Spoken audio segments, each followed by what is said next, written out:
Good day, viewers. I'm Okocha P. Marcel, and this is my channel.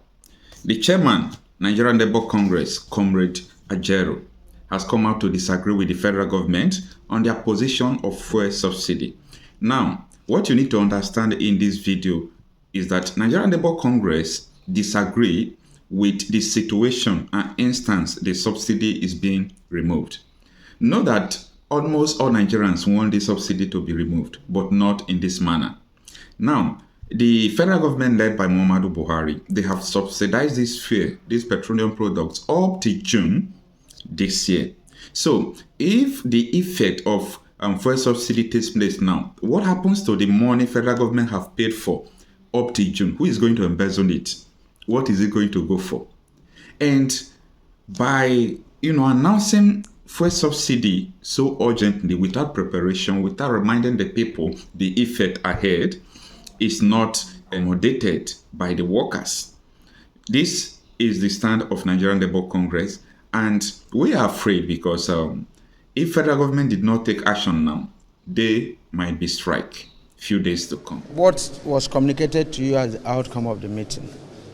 As far as Labour is concerned, we didn't have a consensus in this meeting. Is that okay? Are you still going to stand on the fact that they should actually go back to status quo? That's the principle of negotiation.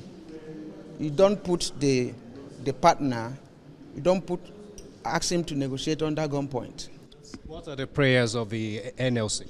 The prayers of NLC is that we go back to status quo, negotiate, think of alternatives, and all the effects and how to manage the effects this action is going to have on the people. If it is an action that must take off. Does it mean restoration of subsidy? Well, the subsidy provision has been made up to the end of June. And before then, conscious people, labor, management, government should be able to think of what will happen at the end of June. You don't start it before the time. The original deadline So why did they make provision up to end of June? No, the original Who's deadline lying? was February 17th. So why is it up to now? That was at the discretion of the last administration. Fine, the last administration made it up to end of June. Why can't we respect the sanctity of even that law that provided for that expenditure up to the end of June? Okay, but is the NLC considerate with the federal government when they say that there's no fund, they can't fund all of this, they can't raise money to fund the subsidy? What is the purpose of governance? What's the purpose of governance? Is it the duty of NLC to raise funds for the government, to collect tax, to sell crude at the international market when the price of crude is going high? And the government that is a major exporter of a crude product is telling him there's no money. Other countries that are in the same scenario are eating fat. Mr. President, do you think it's realistic to continue payment of subsidy? Why do you keep on hammering on subsidy? What do you understand by subsidy? Has anybody explained to you the meaning of subsidy? What did they say is subsidy? Is there any country, even in the US, there's subsidy on wheat products? Is there any country that does not subsidize living of people, even if it's by providing public transportation? Well, those are issues we are looking at. If you're a major, producer of crude, and you refine abroad, you carry the crude abroad and refine and bring it, definitely there will be difference in the price, and that's what they are paying. If your fathers establish a refinery, and that refinery dies in your hands, and you are now refining abroad, you ask yourself some questions. We have refineries, Kaduna, Warri, Sapele, Port Harcourt. Why are they not functioning? That we have to go and refine abroad. The transportation money, the refining cost at international price or rate, and we bring it back here. And the same government pays the difference in cost of what it is here and what it's internationally. That's the subsidy they are telling you about. But what happens if the government says they cannot repatriate? You are still talking in the sense of in the state of dictatorship. What will happen if this said? It's not all about conversation. It's not democratic way. If you say this thing is happening this way and you are engaged in discussion, if what happens there is take it or leave it, which doesn't have any space in the current dispensation. It's all about the people. The people matter. If they say, this is the project you are bringing, you are removing subsidy, you have been spending money for this friends. Remember 2011, we were here, this compound, and we agreed on some principles, repair our refineries, to start operation latest by December last year. They were not done. We agreed on issue of CNG. The CNG product is eco-friendly and is cheaper than the PMS they're selling now. And some people say they can convert within 3 months. If we have done all these things, what will you be calling a subsidy? The Dangote refinery is there to be producing. If any of these refineries are producing, we won't have all this challenge we are having today. That's the language of labor.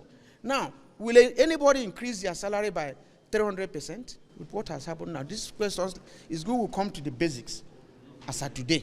Transportation has gone beyond that. I don't know what they're paying you, but you cannot, it's not enough for your transportation. That's what we are saying. It's not because there is any dogma on subsidy. No, but we should converse in a free environment and atmosphere and arrive.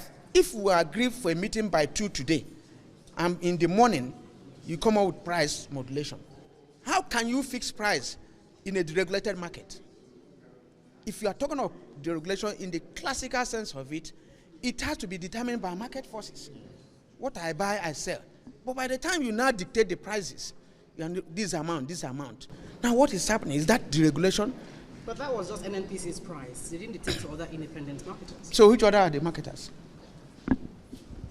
We haven't seen other prices yet. Which are the marketers? Which are the sole importers of this product? Who are the other marketers? So my colleague will have a lot to tell you guys. You guys don't sound optimistic about this meeting. It's about to resume in a few hours. Yeah. Okay. No. Go ahead. Okay, we'll change. Yeah, you said. You don't sound optimistic about this meeting that is going to continue in a few hours.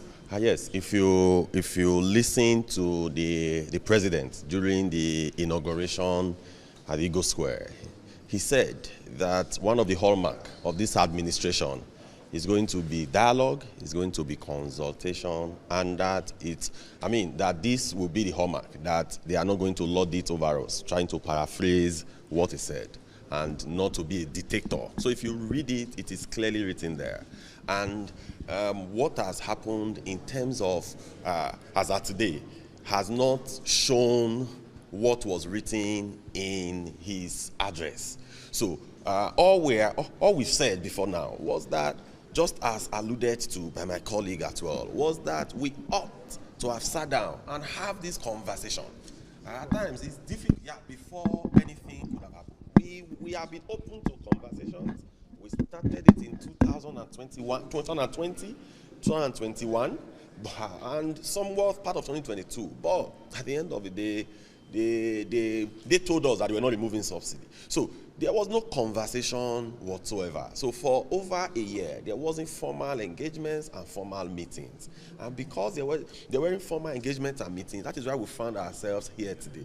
If we had met before now, we could have proposed a lot of things. Just as the CNG has said, we have experts in our midst who could have proffered some solutions on even the CNG, how it could be done faster, what are the things that could be, because our own is how do we protect the Nigerian workforce. So it is not about grandstanding, it is not, but it's just about how do we protect the workforce. So for us, clearly we have stated in the meeting today that let's status quo ante remain, why we go back, have conversations with our principals, because the workers are clearly our principals. So we'll go back and have conversations with them. Then after the conversation, then we'll reconvene again and have some further discussion. But we hope that day as well, we will reverse back to status quo ante. Well, you were speaking with the federal government on the 800 million palliative. What was the conclusion?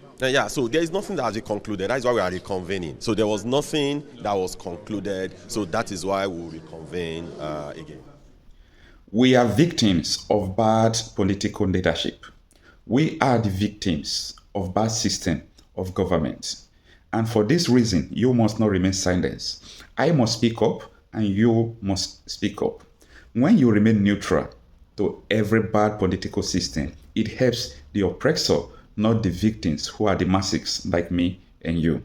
And for that reason, we share news content, we talk realities out of trending and political issues on this channel. My name is Okochapi Marcel, and this is my channel. Please kindly help me to share my videos, subscribe to this channel, and always come by for new videos.